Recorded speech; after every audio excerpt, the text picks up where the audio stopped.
Good morning children. మనం ఈరోజు 9వ తరగతి పాఠ్యపుస్తకంలోని మొదటి పాఠం ధర్మార్జునులు గురించి తెలుసుకుందాం. రాసిన వారు చేమకూర వెంకట కవి. మొట్టమొదట మనము చదవండి ఆలోచించి చెప్పండి అనే శీర్షికను చదివి కింద ఇచ్చిన ప్రశ్నలకు సమాధానాలు తెలుసుకుందాం. కుజనుల్ కొందరు రేగి వసుమతిన్ క్రూర స్వభావంబుతో సుజనాలిన్ గడుగుందజేయునెడ రాజుల్ వారి వారింపకే నిజ దౌర్బల్యము చూపిరేని చెడదాని కంబుగా రాజ్యమో త్రిజగత్కారణ భక్త పాలన హరా శ్రీ గుంటు మల్లేశ్వర. రాసిన వారు ఎర్రం విశ్వనాథం గుప్తా. ప్రశ్నలు చూడండి. సజ్జనుల బాధలను నివారించే వాళ్ళు ఎవరు? సజ్జనుల బాధలను అంటే మంచి వాళ్ళ బాధల్ని రాజులు నివారించాలి. దుర్మార్గులు విజృంభించినప్పుడు రాజులు ఏం చేయాలి? వాళ్ళను ఆ దుర్మార్గులను శిక్షించాలి, మంచి వాళ్ళను కాపాడాలి, ఆదరించాలి. ఈ పద్యాన్ని అనుసరించి రాజుల పరిపాలన ఎట్లా ఉండాలని మీరు అనుకుంటున్నారు? అంటే సమాజంలో చెడు ఎక్కువగా ఉన్నప్పుడు ఆ చెడ్డ వాళ్ళని రాజు శిక్షించాలి, మంచి వాళ్ళని ఆదరించాలి, వాళ్ళకు కావలసిన సౌకర్యాలు కల్పించాలి, వాళ్ళను మంచిగా పరిపాలించాలి. అట్లాంటప్పుడు చెడ్డ వాళ్ళకు భయం అనేది ఉంటుంది. మంచి వాళ్ళను హింసించడం వాళ్ళు మానేస్తారు, ఎందుకంటే రాజు శిక్షిస్తాడు అనే భయం వాళ్ళల్లో ఉంటుంది. పాఠం ఉద్దేశం, నేపథ్యం. పాండవుల నియమావళిని అనుసరించి అర్జునుడు తీర్థయాత్రలు చేస్తాడు. ఈ క్రమంలో మంచి రాజ్యపాలనకు కావలసిన అంగబలాన్ని అంటే సైన్యాన్ని సమీకరిస్తాడు. రాజ్య విస్తరణకు అవసరమైన పరాక్రమాన్ని ప్రదర్శిస్తాడు. ఆయన ఈ యాత్రలు చేసేటప్పుడు ఉలూచి, చిత్రాంగద, సుభద్రలను పెళ్లి చేసుకుంటాడు. ఈ కథ ఆధారంగా చేసుకొని వర్ణనలతో పెంచి విజయ విలాసం అనే ప్రబంధాన్ని రాసిన వారు చేమకూర వెంకట కవి. కావ్యం ప్రారంభంలో ఇంద్రప్రస్థపురాన్ని వర్ణించాడు. దానికి రాజైన ధర్మరాజు గురించి, అతని సోదరుల గుణగణాల గురించి తెలిపాడు. కోరిన కోరికలు తీర్చడంలో, శత్రువులను జయించడంలో పాండవులు పేరు పొందారు. అన్నదమ్ముల అనుబంధం, ప్రేమ, స్నేహభావం, సహనం అలాంటి మంచి లక్షణాలు ముఖ్యంగా ధర్మరాజు తాను ఇచ్చిన ఆజ్ఞలను తానే అనుసరించేవాడు. అర్జునుని పౌరుషము, మంచి గుణాలు ప్రతి మనిషి అలవరుచుకోవాల్సిన మంచి లక్షణాలు. దీన్ని విద్యార్థులకు తెలియజెప్పడమే ఈ పాఠం ఉద్దేశం. పాఠ్య భాగ వివరాలు. ఈ పాఠం ప్రబంధ ప్రక్రియకు చెందింది. ఇతిహాస పురాణాలలోని చిన్న కథలను తీసుకొని దాన్ని 18 వర్ణనలతో పెంచి కావ్యంగా రాయడం ప్రబంధం. ప్రబంధం వర్ణన ప్రధానమైనది. 18 రకాల వర్ణనలు ఉంటాయి అని మనం చెప్పుకున్నాము. ఈ పాఠ్య భాగం ప్రతి పద్యంలో కూడా చమత్కారాన్ని సాధించిన చేమకూర వెంకట కవి రాసిన విజయ విలాసం ప్రబంధంలోని మొట్టమొదటి భాగం ఇది. కవి పరిచయం. చేమకూర వెంకట కవి లక్ష్మణామాత్యుని కుమారుడు. ఈయన తంజావూరు రాజ్యాన్ని పరిపాలించి విజయ భవన కవి పండిత సభను నిర్వహించిన అభినవ భోజరాజు బిరుదు ఉన్న రఘునాథ నాయకుని ఆస్థాన కవి. ఈయన సారంగధర చరిత్ర అనే కావ్యం రాశాడు, కానీ దాన్ని రాజుకు అంకితం చెయ్యదగినంత ప్రాముఖ్యత కలిగింది కాదు అని భావించి తర్వాత ఆయన సర్వ కావ్య గుణ సంపన్నంగా ఒక మంచి కావ్యం ఎలా ఉండాలో ఆ విధంగా విజయ విలాసం అనే కావ్యాన్ని రాసి దాన్ని రఘునాథ నాయకునికి అంకితం ఇచ్చాడు.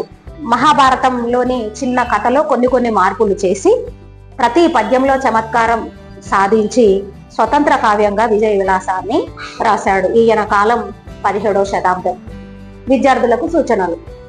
ప్రవేశిక చదవండి, పాఠంలోని విషయాన్ని ఊహించండి. పాఠం చదివి అర్థం కాని కఠినమైన పదాల కింద గీత గీసి పద విజ్ఞానం నుండి అర్థాలను వెతికి రాయండి.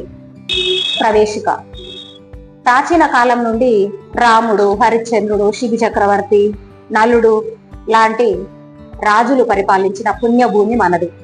వాళ్ళు పాటించిన ప్రజలకు నచ్చిన విధానాలే తర్వాత కాలంలో ఆదర్శవంతమయ్యాయి. మహాభారత కాలంలో భీష్ముడు, విదురుడు ధర్మరాజుకు స్ఫూర్తినిచ్చారు. యథా రాజా తదా ప్రజ. రాజులు ఎలా ఉంటే ప్రజలు కూడా అలాగే ఉంటారు. అంటే రాజులు ధర్మ మార్గంలో నడిస్తే ప్రజలు కూడా ధర్మ మార్గంలోనే నడుస్తారు అని. కాబట్టి ఆ ధర్మరాజు, అర్జునుడు, పాండవుల గురించి మనం తెలుసుకుంటే తర్వాతే మన భవిష్యత్తులో మనం కూడా ధర్మ మార్గంలో నడవచ్చు అని ఈ పాఠంలో మనం తెలుసుకుంటాము. ఆ పురమేలు మేలు బలియంచు బ్రజల్ జయవెట్టుచుండ నాజ్ఞా పరిపాలన వ్రతుండు శాంతి దయాభరణుండు సత్య భాషా పరతత్వ కోవిదుండు సాధు జనాదర నుండు దాన విద్యా పరతంత్ర మానసుండు ధర్మ తనూజుడు దగ్రతేజుడై ఆజ్ఞ, తాను ఇచ్చిన ఆజ్ఞల ప్రకారం పరిపాలన తాను కూడా ఉండాలనే వ్రతుడు, వ్రతం కలిగిన వాడు, శాంతి శాంతము, దయ దయ అనే మహాగుణాలు, ఆభరణుండు ఆభరణాలుగా కలవాడు, సత్య భాష నిజాన్ని చెప్పడం, పరతత్వ నిజాన్ని చెప్పడంలోనే ఉన్నతమైన రూపాన్ని, కోవిదుడు బాగా తెలుసుకున్నవాడు, సాధు జన మంచి వారలను, ఆదరణుడు ఆదరించి పోషించేవాడు, దాన విద్య దానం చేయడం అనేది ఒక విద్య అయితే, పరతంత్ర అందులో ఆసక్తి కల, మానసుండు మనస్సు కలవాడు అయిన, ధర్మతనుజుడు యమ ధర్మరాజు వరపుత్రుడైన ధర్మరాజు, ఉదగ్ర మిక్కిలి తీక్షణమైన, తేజుడై పరాక్రమం కలవాడై, ప్రజలు మేలు బలి అంచున్, మేలు బలి చాలా బాగుంది ఇతని పరిపాలన అని మెచ్చుకుంటుండగా, జయ జయ జయ ధ్వనులు పెడుతుండగా చేసేలాగా ఆ పురం ఆ ఇంద్రప్రస్థ పట్టణాన్ని పాలిస్తూ ఉండేవాడు. యమధర్మరాజు వరపుత్రుడైన ధర్మరాజు తాను ఇచ్చిన ఆజ్ఞల ప్రకారం తాను కూడా ప్రవర్తించాలి అనే దీక్ష కలవాడు, శాంతి దయ అనే మహాగుణాలను ఆభరణాలుగా ధరించినవాడు, నిజం మాట్లాడడంలోని రహస్యాన్ని తెలుసుకున్నవాడు, మంచి వాళ్లను ఆదరించి పోషించేవాడు, దానం చేయడం అనే విద్య యందు చాలా ఆసక్తి కలిగిన మనసు కలవాడు, మిక్కిలి పరాక్రమమైన రాజుగా ప్రజారంజకుడుగా రాజ్యపాలన చేస్తుండేవాడు. అట్లాంటి ధర్మరాజును ప్రజలందరూ మేలు బలి అని మెచ్చుకుంటూ జయ జయ ధ్వనులు చేస్తూ ఉన్నారు. ఆ విధంగా ధర్మరాజు ఇంద్రప్రస్థ పట్టణాన్ని పరిపాలిస్తున్నాడు. ఆవలబోయిన వెనుకనాడు టెన్నండు లేదు, మొగము ముందరనంట మొదలే లేదు, మనవి చెప్పిన చేయకునికి ఎన్నండు లేదు, కొదువగా నడుపుట మొదలే లేదు, చనవిచ్చి చౌక చేసినది ఎన్నండు లేదు, వదరి హెచ్చించుట మొదలే లేదు, మెచ్చినచో కొంచెమిచ్చుటెన్నడు లేదు, ముఖమిచ్చకపు మెచ్చు మొదలే లేదు, మరియు తొల్లిటి రాజుల మహిమలెన్న నితడిపో, సార్వభౌముడు అప్రతిముడనగా ప్రజల పాలించే సకల దిగ్భాసమాన, కీర్తి విసరుండు పాండవాగ్రేసరుండు అని చెప్తున్నాడు ధర్మరాజు గురించి. ఆవలబోయిన అంటే బయటకు వెళ్ళిపోయిన తర్వాత ఆడుట ఎన్నడూ లేదు, చెడ్డగా మాట్లాడడం ఎప్పుడూ లేదు, ముఖం ముందల మంచి మాటలు చెప్పడం, అంటే ఎవరైనా ఎదురుగా ఉన్నప్పుడు వాళ్ళ ముఖం మీద మనము మంచిగా మాట్లాడతాం, వాళ్ళు వెనక్కి వెళ్ళిపోయాక వేరుగా మాట్లాడతాం, మొదలే లేదు ముందే లేదు, మనవి చెప్పిన ఏదైనా సహాయం కోసం మనవి చేసుకుంటే చేయకుండా ఉండడం ఎన్నడూ లేదు, కొదువగా నడపడం అంటే కొంచెం ఇస్తా అనే విధంగా, మొదలే లేదు ముందే లేదు అంటే ఎవరైనా ఏదైనా అడిగితే పూర్తిగా ఇచ్చేవాడు అని, చనువు ఇచ్చి ప్రేమతో కూడిన అంటే మొదట్లో కొంచెం స్నేహం ఎక్కువ చేసి చౌక చేసినది తర్వాత చులకన చేసింది ఎన్నడూ లేదు, వదరి హెచ్చించుట కోపించి ఎదుటి వాళ్లను హెచ్చరించడం మొదలే లేదు ముందే లేదు, వచ్చిన చోట మెచ్చుకుంటే కొంచెం ఇచ్చుట కొంచెం ఇవ్వడం ఎన్నడూ లేదు ఎప్పుడూ లేదు, ముఖం ఇచ్చకపు మెచ్చు ముఖ ప్రీతి కోసం మన ఎదురుగా ఉన్న వాళ్ళు ఏమనుకుంటారో అని మొహమాటంతో మొదలే లేదు ఇవ్వడం అంటే ముఖం ముందల మెచ్చుకోవడాలు అలాంటివి మొదలే లేదు. మరియు తొల్లిటి రాజులు పూర్వపు రాజుల మహిమలు గొప్ప గుణాలను ఎన్ని పరిశీలించి చూస్తే ఇతడేపో ఈ ధర్మరాజే సుమ, అప్రతిముడు సాటి లేని వాడైన సార్వభౌముడు అంటే చక్రవర్తి అనడానికి తగినట్లుగా సకల అన్ని దిక్కులకు బాసమాన ప్రకాశిస్తున్న కీర్తి విసరుండు కీర్తి గలవాడు, అన్ని దిక్కులయందు సమానమైన కీర్తి ఆయనకు ఉంది. అంటే ఒకవైపు ఉన్న ప్రజలను బాగా చూసి ఇంకోవైపు ఉన్న రాజ్యాన్ని అంత బాగా పరిపాలించలేదు అనేది లేదు, అన్ని దిక్కులలో కూడా మంచి కీర్తిని తెచ్చుకున్నవాడు. పాండవాగ్రేసరుండు పాండవులలో అగ్రజుడు మొదటివాడు, ప్రజలను ఈ విధంగా పరిపాలిస్తున్నాడు. ఇతరుల ముందు ఒక రకంగా వెనక ఒక రకంగా మాట్లాడడం ఎప్పుడూ లేదు, మనుషుల ముందు వాళ్ళ ముఖ ప్రీతి కోసం మాట్లాడడం లేదు, సాయం చేయకుండా ఉండడం లేదు, ఎవరైనా ఇంత అని అడిగితే అంత లేదు కొంత ఇస్తా అనేది కూడా లేదు, మెచ్చుకున్నప్పుడు వాళ్ళు ఎంత అడిగితే అంత ఇచ్చేసేవాడు. పూర్వపు రాజుల గొప్పతనాలను మనం పరిశీలించి చూస్తే ఈ ధర్మరాజే అందరిలోకి సాటి లేని చక్రవర్తిగా మనము భావించవచ్చు. అన్ని దిక్కులకు తన కీర్తిని ఒకే విధంగా అన్ని ప్రాంతాలను కూడా చక్కగా పరిపాలన చేశాడు పాండురాజు పెద్ద కుమారుడైన ధర్మరాజు. ప్రజలను చక్కని పరిపాలన చేస్తున్నాడు. ఎంత లెస్సగనున్న నంత వేడుకే కాని ప్రజల కల్మిక సూయ పడుటలేదు. కనుగొల్వవలెనందరను ప్రియంబే గాని మానిసి వెగటించుకైన లేదు. నిచ్చవేడిన నర్దికిచ్చు చిత్తమే కాని మునుపింత ఇచ్చి తీననుటలేదు. రేవగల్ ధర్మ మార్జించు దృష్టియే కాని న్యాయంబు తప్పినా నడకలేదు. కలడే ఇటువంటి రాజు లోకముననెందు జలది వలయిత వసుమతి చక్రమెల్ల నేలవలె శాశ్వతముగాగా నీ గనుండే ఏలవలె నన్యులన నా నృపాలుండలరు. ఎంతగా లెస్సగన్ బాగుగా ఎక్కువగా ఉన్నప్పటికీ అంత వేడుకే సంతోషమే. ప్రజల కల్మికి ప్రజల సంపదకు అసూయపడుట ఈర్షపడుట అన్నది లేదు, అస్సలే లేదు. తనను ప్రజలందరూ సేవించాలనే ప్రియంబే కాని ఇష్టమే కాని మానసి వెగటు అంటే ఎవరినైనా అసహించుకునే వ్యక్తులు ఇంచుకైనా కొద్దిగానైనా లేదు.